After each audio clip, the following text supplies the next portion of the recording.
Episode 63. I want to speak personally of a man from my own family.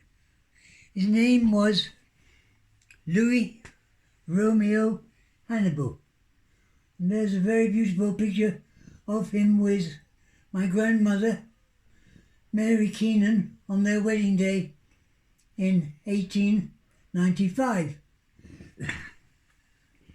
It was a fruitful marriage. They had one daughter, Maggie, but it was a strange thing.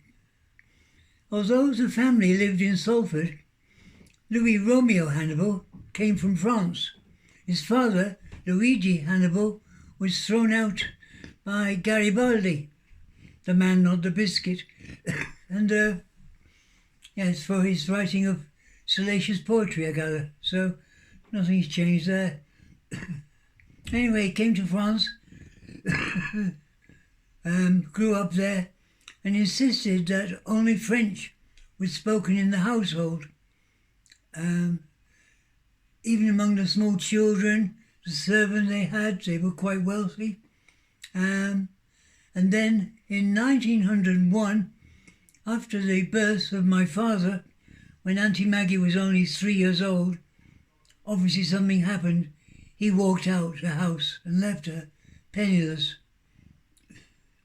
He was in the census of 1901 as living in somewhere on the east coast of Yorkshire, and his name, Louis Hannibal Romeo, was linked with him being an actor, which he was, a professional actor. After he left, his name was never allowed to be spoken again, ever. And my grandmother was very poor, had to take in washing.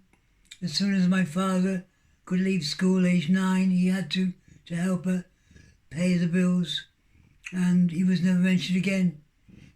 Strange to say, but 66 years after he left,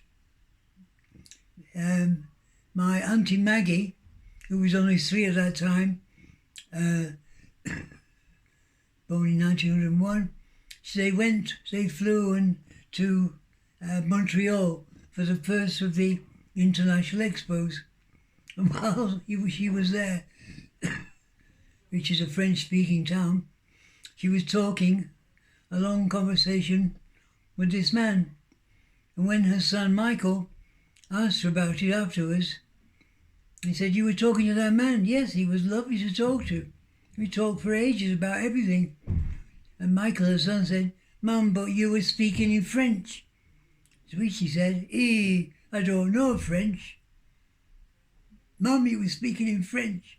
"Well, I've never met a Frenchman before. How would I know French?" Now that's very interesting.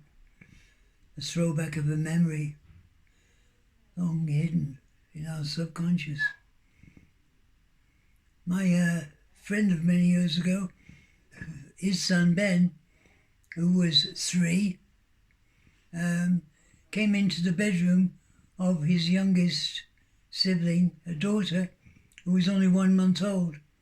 And my friend, John Hammond, was in the corner putting bedding away, so Ben didn't know that he was listening. And Ben leant over into the cot and said, "Tell me again about God, because I've forgotten."